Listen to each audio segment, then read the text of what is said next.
ಮಾಡಿಸಿ ಮೂಲಂಘನ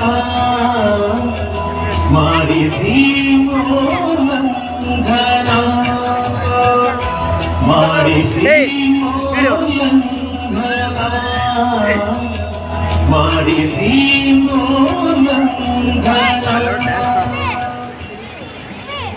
ಏನ್ ಹಾಡಪ್ಪ ಇದು? ಸಾಮರಸ್ಯ ಅಂತೆ, ನವ್ಯ ಯುಗ ಅಂತೆ. ನಾನು ಯಾವತ್ತೂ ಕೇಳೇ ಇರ್ಲಿಲ್ವಲ್ಲ. ನಮ್ಗೆಲ್ಲ ಗೊತ್ತಿರೋದು ಕಲಿಯುಗ ಮಾತ್ರ ಅಲ್ವೇನೋ? ಅದು ಅಲ್ವೇ, ಬನ್ನಿ ಅಂತ ನಮ್ಮನ್ನೆಲ್ಲ ಕರೀತಾ ಇದ್ದಾರೆ ಕಣೋ. ಹಾಗಾದ್ರೆ ಬಂದ್ರು, ಅವರನ್ನೇ ಹೋಗಿ ಕೇಳೋಣ.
ಗಿಡ ಮಕ್ಕಳು ಮಾಡುತ್ತವನು ಯೋಗಿಯ ನೋಡಲಿ.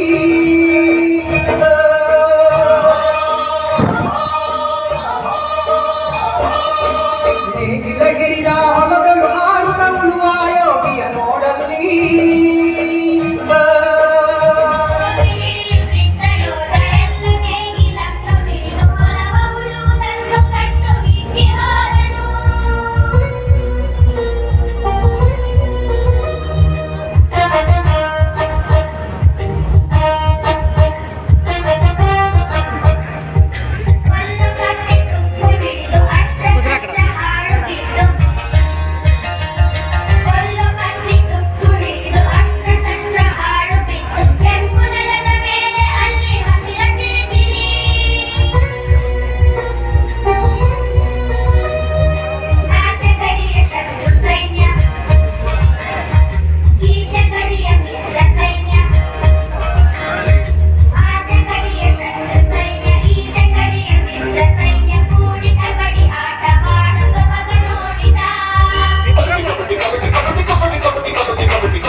ತುತ್ತುವನ್ನ ತಿನ್ನೋಕೆ ಹೊಗತೆ ನೀರು ಕುಡಿಯೋಕೆ, ತುತ್ತುವನ್ನ ತಿನ್ನೋಕೆ ಹೊಗತೆ ನೀರು ಕುಡಿಯೋಕೆ, ಅಂಗೈ ಅಗಲ ಜಾಗ ಆಯಾಗಿರೋಕೆ ಆಯಾಗಿರೋಕೆ.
ಮದುವೆ ದಿನದ ಮೆಹಂದಿ ಬಾಸುವ ಮೊದಲೇ ನನ್ನ ಸಿಂಧೂರ ಅಳಿಸಿದಿರಲ್ಲ ರಾಕ್ಷಸರ.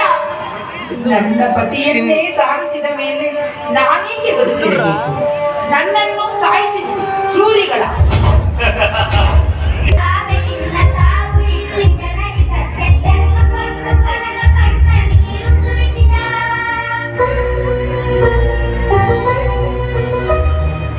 ಇತ್ತ ಕಾಶ್ಮೀರ, ಅತ್ತ ಇಸ್ರೇಲ್ ಹಾಗೂ ಯುಕ್ರೇನ್. ಹೀಗೆ ಆದರೆ ವಿಶ್ವದ ಗತಿ ಏನು?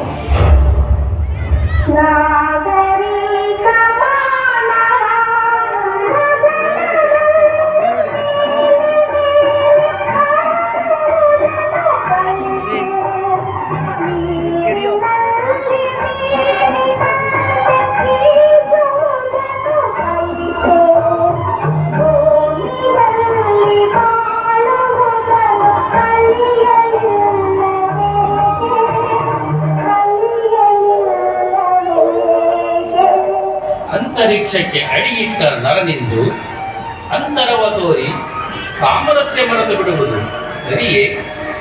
ತಾನು ಮುಂದುವರೆಯಲು ವಿಜ್ಞಾನ ತಂತ್ರಜ್ಞಾನಗಳನ್ನು ಸೃಷ್ಟಿಸಿ ಇಂದು ಅದನ್ನೇ ಮಾರಕಾಸ್ತ್ರವಾಗಿ ಬಳಸಿ ತನ್ನನ್ನು ತಾನೇ ನಾಶಪಡಿಸಿಕೊಳ್ಳುತ್ತಿದ್ದಾನೆ.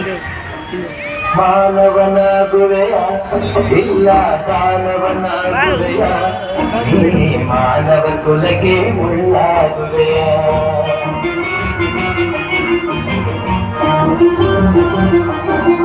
ಮಾನವನ ಗುರೆಯ ಇಲ್ಲ ದಾನವನ ಗುರೆಯ ಮಾನವ ಕುಲಕ್ಕೆ ಮುಳ್ಳಾಗುವೆಯ. ಹೇಳು ನೀ ಹೇಳು, ಹೇಳು ನೀ ಹೇಳು, ಎಲ್ಲ ಗುಣಗಳು ನಿನ್ನಲೆ ಅಡಗಿ ಕಾಳಗ ಮಾಡುತ್ತಿದೆ.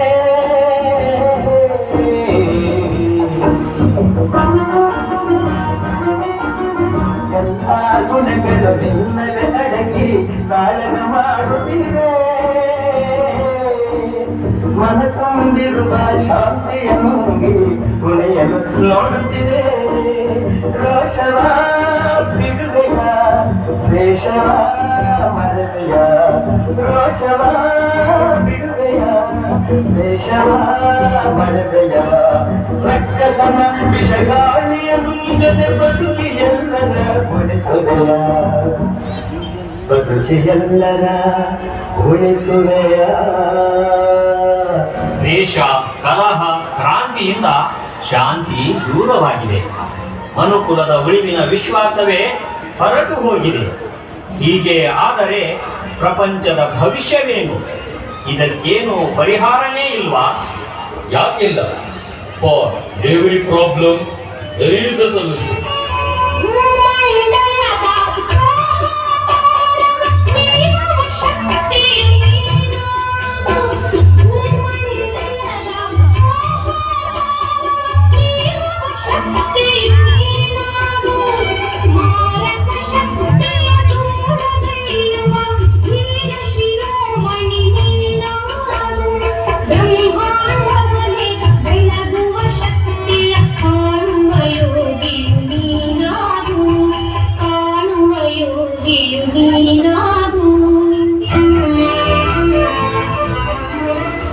ಸಮರಸದ ಬಾಳ್ವೆಯೇ ಇದಕ್ಕೆ ಪರಿಹಾರ. ಮನುಷ್ಯ ಮನುಷ್ಯನಾಗಿ ಬಾಳುವುದನ್ನು ಕಲಿಯಬೇಕು. ಗ್ರಾಮ ಗ್ರಾಮಗಳ ನಡುವೆ, ರಾಜ್ಯ ರಾಜ್ಯಗಳ ನಡುವೆ ಅಷ್ಟೇ ಏಕೆ, ರಾಷ್ಟ್ರ ರಾಷ್ಟ್ರಗಳ ನಡುವೆ ಸಾಮರಸ್ಯ, ಶಾಂತಿ ಮೂಡಬೇಕು. ವಿಶ್ವದ ಎಲ್ಲೆಡೆ ಶಾಂತಿ ವ್ಯಾಪಿಸಬೇಕು. ಅದಕ್ಕೆ ವಿಶ್ವದಲ್ಲಿನ ಧರ್ಮಗುರುಗಳು, ವಿಶ್ವದ ಅಗ್ರಗಣ್ಯರು ಕೈಜೋಡಿಸಬೇಕು. ಹಿಂದೆ ಸಾಮರಸ್ಯದ ದೀಕ್ಷೆ ಕೊಡಬೇಕು. ಬನ್ನಿ ಸೋದರರೇ, ಬನ್ನಿ ಬಾಂಧವರೇ, ಹೃದಯ ಹೃದಯಗಳ ಬೆಸೆಯೋಣ, ವಸುಧಾ ಕುಟುಂಬ ರಚಿಸೋಣ. ಸಾಮರಸ್ಯದ ನವ್ಯ ಯುಗಕ್ಕೆ ಧ್ರುವಾರಿಗಳು ನಾವಾಗೋಣ.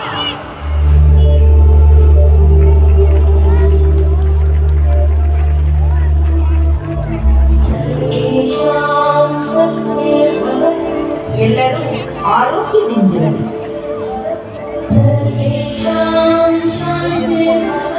ಎಲ್ಲರಲ್ಲೂ ಶಾಂತಿ ಉಂಟಾಗಲಿ.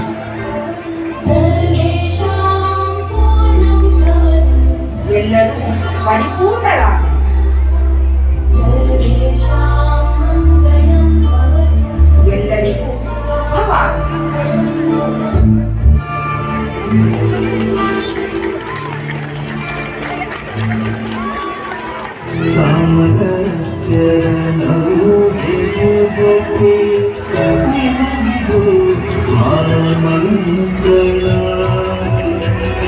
ಕಣ್ಣು ತೆರೆದು ಭ್ರಮೆಯ ತೊರೆದು ನೀಡಿ ಹಾರ್ದಿಕ ಸ್ಪಂದನ